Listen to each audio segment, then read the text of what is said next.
Hi, and welcome to our course on close reading Shakespeare's tragedy, Macbeth. I'm Edward Dunnigan, partnering with the Bund Education. In our last lesson, we focused on Act 4. We provided a synopsis of each of the scenes in terms of their action and events and character development. We also took a look at each scene, some important moments for teasing out some additional meanings, some literary devices, and some of the thematic developments that occur in the falling action that dominates Act 4. Today, we're going to shift our focus in the 11th section to Act 5, where we're finally going to see the tragic conclusion of Macbeth take place, where Lady Macbeth is going to die, and Macbeth will die as well. So, in today's lesson, we're going to be endeavoring to answer three important questions. We're going to try to answer what action and events occur in Act 5. Remember, in-depth understanding and analysis always proceeds from a stable understanding of the plot and story of the act.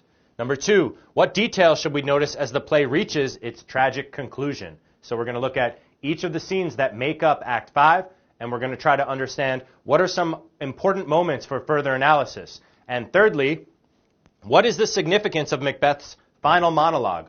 There's a lot of important speech in Act 5, as we're going to see the conversation between the doctor and the servant waiting on Lady Macbeth as she loses her mind in the moments before she dies. But in my opinion, the most important speech is Macbeth's monologue when he learns that his wife has died. We're going to look at that closely in a moment of interpretation. Let's go ahead and let's get started. So, one note that I want to make here is that some editions of Shakespeare's Macbeth divide Act 5 into 11 scenes. Okay? The edition that I'm using, the Signet Classic edition that I've recommended in our first lesson together, divides it into 8 scenes. So again, please make sure that you're using the recommended version of the play so that your text can be aligned with mine and we can make sure we're on the same page as we proceed through Act 5. In any case, regardless of which edition you're using, Act 5 is going to have the most scenes. Lots of short scenes that make the action go back and forth very quickly. We're going to talk about that in a second. Scene 1, at Dunsinane. Lady Macbeth alarms servants and her doctor by sleepwalking and speaking unconsciously of the murder. Right? So we really see evidence here that Lady Macbeth is losing her mind. An idea that we've come to again and again is that characters kind of change and are dynamic in Macbeth. We have Lady Macbeth, who was once this ferocious woman who now seems very weak and mentally ill. In scene 2, rebels led by Lennox and Angus await the English forces, right? So we have Lennox and Angus, and they're waiting for the English forces, which are led by Malcolm and also by Seward, the English general, who King Edward of England has kind of given to Malcolm as an ally. In scene 3, Macbeth remains confident because of the recent prophecies. He thinks that until Birnam Wood comes to Dunsinane, he has nothing to worry about. Remember, we discussed that in our last lesson on Act 4. Macbeth learns of his wife's mental illness.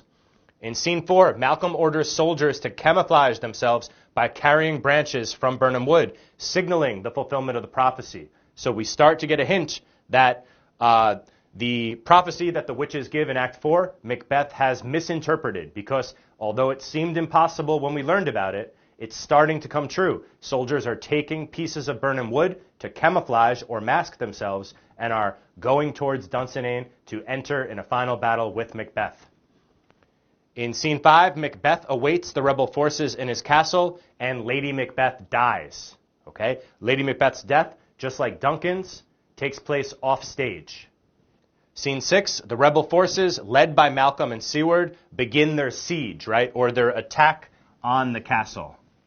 And scene 7, Macbeth enters the battle and slays Seward's son.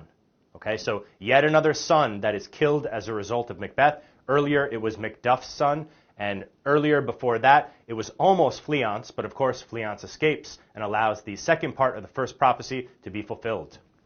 And finally, in the final scene, scene 8, Macduff meets Macbeth in single combat, meaning there's a dramatic moment of one-on-one sword fight.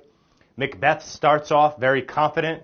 He thinks that no man of woman born can beat him, and therefore Macduff will never beat him. However, Macduff reveals that he was born by a cesarean section, meaning a surgical operation, and therefore, technically speaking, he wasn't naturally born, which means that he can still kill Macbeth without violating the prophecy.